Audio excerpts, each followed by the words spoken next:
हाँ जी गाइस, तो आज हम यूट्यूबर्स के कुछ हॉरर एक्सीडेंट्स देखने वाले हैं जिसमें कि भाई फट गई थी खतरनाक तरीके से। तो चलो यार देखते बिना टाइम वेस्ट किए। सौरभ जोशी जब ब्लॉग कर रहे होते हैं तो अचानक से पीछे एक ओ भाई देखने में तो मेरे सालों ऐसी फट गई इसको नॉर्मल लगा, लेकिन जब इसे ध्यान से देखा गया तो कैरी मिनाटी के साथ इस गेम को खेलते टाइम ऐसा क्या हुआ कि इन्होंने इस गेम को खेलना ही छोड़ दिया। भाई ये वीडियो थोड़ा क्रीपी होने वाला है, तो इस वीडियो का मजा लेना है तो इसे एंड तक देखना। नंबर 1 यार भाई कसम से ना मेरे को बहुत ज्यादा डर लगता है। सौरभ जोशी एक बार वो रामनगर के एक मंदिर पर गए थे जहाँ वो अच्छे से व्लॉग देखते हैं भाई डर के भी। इसी वीडियो में एक ऐसी चीज होती है जिसे देखकर सब शॉक हो गए। सौरभ जोशी को इसके बारे में कुछ भी नहीं पता था, लेकिन जब लोगों ने वो वीडियो देखी तो सब हिल गए। उस वीडियो में सौरभ एक्सप्लेन कर रहे होते हैं कि वो कहाँ पर है। इतने में पीछे एक काफी भारी कंटेनर अपने आप गिर जाता है, लेकिन उसे गिराने वाला कहीं भी नजर नहीं आता। तो लोगों को लगता है कि वो पक्का किसी घोस्ट का काम है। लोगों को लगता है कि वो किसी बंदर ने गिराया था, लेकिन हाँ, ये भी हो सकता है भाई। भैंस के बंदर ने गिराया। जो इंसान जिनका रियल नेम है निश्चय मलान, उन्हें आप सभी जानते होंगे और इनके YouTube पर मिलियन से भी ज्यादा सब्सक्राइबर्स हैं। इनकी स्टोरी टाइम वीडियोस भी काफी फेमस हैं, जिनमें वो अपने साथ हुई रियल लाइफ स्टोरी को शेयर करते हैं। और उनके साथ एक बार कुछ ऐसा ही हुआ जिसे वो आज तक एक्सप्लेन नहीं कर पाए कि ऐसा कुछ हुआ होगा। ये बात उनके स्कूल टाइम की है, जब वो 11th क्लास में थे। और मेरे को सुनना ही नहीं है भाई। अच्छा था, साथ ही में वो बच्चों के तुम सुनो, मेरे को बहुत ज्यादा डर लगता है ऐसी चीजों से। करता था। एनुअल डे का टाइम था, बारिश का मौसम हो रहा था। वो निश्चय और उसका दोस्त अपनी क्लास में चिल करते हुए एक्टिविटी रूम का मजाक उड़ा रहे थे, जिसमें रूमर था कि उसमें भूत है। मजाक उड़ाते हुए उन्होंने सोचा कि चलो उस रूम को चेक करते हैं। वो जैसे ही वो रूम के पास गए तो निश्चय को एक रूम के अंदर दिख गया, जिसके बाद उन दोनों की थोड़ी फटने लगी और अंधेरा और बढ़ने लगा। तो दोनों रूम के अंदर देखने की कोशिश करने लगे और जैसे ही बिजली कड़की तो निश्चय की पैंट से सुसु निकलने की जैसे हालत हो गई थी, क्योंकि उन्होंने अंदर देखा तो एक बच्चा पंखे से लटका हुआ है जिसकी आंखें बाहर निकली हुई हैं और वो निश्चय को ही देख रहा था। जिसके बाद वो बहुत ज्यादा डर गए और अपने टीचर को बुला लिया, लेकिन टीचर ने जैसे इस रूम को ओपन किया तो वो बिल्कुल नॉर्मल था और टीचर को लगा वो दोनों मजाक कर रहे हैं, जिसकी वजह से टीचर उन दोनों को सुनाकर चली गई और वो दोनों सदमे में ही रह गए। आप देखेंगे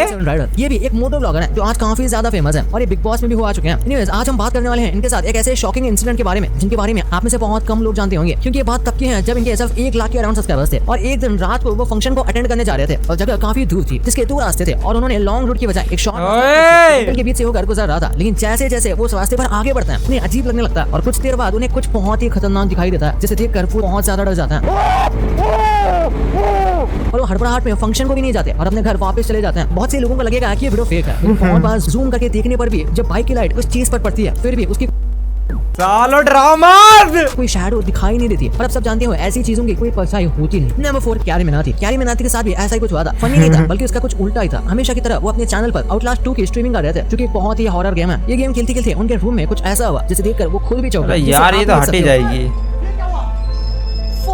और कैरी का रिएक्शन क्या था वो भी। और उसके बाद से वो इस गेम को ज्यादा खेलती भी नहीं। पता नहीं उसका रीजन यही था या नहीं, लेकिन वो उसके बाद से ज्यादा ये गेम नहीं खेले। नंबर 5 थगेश वैसे तो खुद ही एक बहुत हट्टे कट्टे इंसान है, लेकिन जब बात भूतों की आती है तो सब यार ऐसा ही हुआ थगेश के साथ। जब वो अपने फ्रेंड्स के साथ पांधारपुर जा रहे थे, थगेश के साथ उनके 4 दोस्त थे जो कुछ शूट के लिए जा रहे थे। उन्होंने मुंबई से पांधारपुर की ट्रेन पकड़ी और वहाँ पहुंच गए। वहाँ जाकर उन्हें एक ऑटो वाला मिला, जिसके साथ वो ऑटो में बैठ गए और साथ में एक मिस्टीरियस शख्स भी बैठ गया जो ग्रे हुडी में था। और चलते चलते थगेश अपने होटल पहुंच गए और सफर की थकान की वजह से वो तुरंत हो गए। और सुबह उठते ही शूट के लिए जाने के लिए उन्होंने एक बस पकड़ी और बस में बैठते ही वो ग्रे हुडी वाला आदमी फिर से आकर थगेश के आगे बैठ गया और वो सब चौंक गए और वो सब अपनी मंजिल पर उतर गए, जहाँ लाखों लोग एक सर्कल बना रहे थे और उन्हें वही शूट करना था। शूट करने के लिए ये सब अलग अलग हो गए और तभी इनमें से एक बंदे के पास वो बंदा फिर से आकर खड़ा हो गया। इतने लाखों लोगों की भीड़ में वो पता नहीं कैसे उन्हें ढूंढ ले रहा था। और जब ये बात सबको पता चली तो सब हैरान हो गए, लेकिन अब उन्हें यहाँ से निकलना था तो ट्रेन स्टेशन पर ये चले गए। और जब थगेश टिकट लाइन में खड़ा था तब जैसे ही थगेश पीछे मुड़े तो फिर से वही आदमी खड़ा था। इसे देखकर वो बहुत डर गए और साइड हो गए। जल्दी से टिकट लेकर प्लेटफॉर्म की तरफ सारे लोग चले आए। प्लेटफॉर्म बिल्कुल सुनसान पड़ा हुआ था, कोई भी बंदा नहीं था। लेकिन थोड़ी ही देर में ट्रेन आ जाती है और वो सब ट्रेन में चढ़ जाता है। ट्रेन में भीड़ बहुत थी तो थगेश के दोस्त गेट पर खड़े होने गए तो वो देखकर शॉक हो गए। इतने में दूसरे दोस्त ने भी जब देखा तो वो सदमे में रह गया, क्योंकि गेट के बिल्कुल सामने ग्रे हुडी वाला आदमी खड़ा था, जिसे देखकर सब पागल से हो गए। और कुछ देर बाद वो आदमी उनके डब्बे में ही आ गया और टॉयलेट में चला गया। फिर इन लोगों ने डिसाइड किया कि अगले स्टेशन पर उतरकर डब्बा चेंज कर देंगे, तो उन्होंने ऐसा ही किया। यार क्यों भाई आधी हो गई थी, जिस वजह से सबको नींद आ गई। और कुछ देर बाद लोहे पर कुछ रगड़ने की आवाज आ रही थी, जिससे थगेश उठ गए और देखा तो ट्रेन बिल्कुल खाली थी और लास्ट सीट पर फिर से वही आदमी था। लेकिन इस बार हिम्मत करके थगेश उसके पास जाने लगे तो देखा वो चाकू से ट्रेन पर कुछ लिख रहा था, और कुछ नहीं बल्कि थगेश का नाम लिख रहा था, जिसे देखकर थगेश डर गए और पीछे हटने लगे। इतने में थगेश के नीचे चिप्स का पैकेट आ गया, जिसकी वजह से वो ग्रे हुडी वाले आदमी का ध्यान थगेश पर चला गया और जोर से वो थगेश की तरफ मुड़ा। लेकिन इस बार उसके चेहरे पर कोई मास्क नहीं था और जैसे ही थगेश ने उसे देखा तो चेहरा बीच से कटा हुआ था और लंबे बाल थे और वो तेजी से थगेश की तरफ बढ़ने लगा। इतने में सुमित जो थगेश के दोस्त थे उनकी आवाज आती है और कहते हैं कि उठ जा भाई, अपना स्टेशन आ गया। लेकिन आज तक थगेश को ये समझ नहीं आया कि वो सपना था ये सच, क्योंकि वो आदमी उसके दोस्त को भी दिखाई दिया था। नंबर 6 मुंबई का मेरे रोंगटे खड़े हो गए थे और उस दौरान वो एक होटल में रुके थे। होटल काफी अच्छा था और शुरू में तो नॉर्मली लग रहा था, लेकिन अक्सर मेरे को नहीं देखना भाई, मेरे को नहीं देखना, तुमको देखना है टेक यूनिक भाई के चैनल पे चले जाओ और देख लो।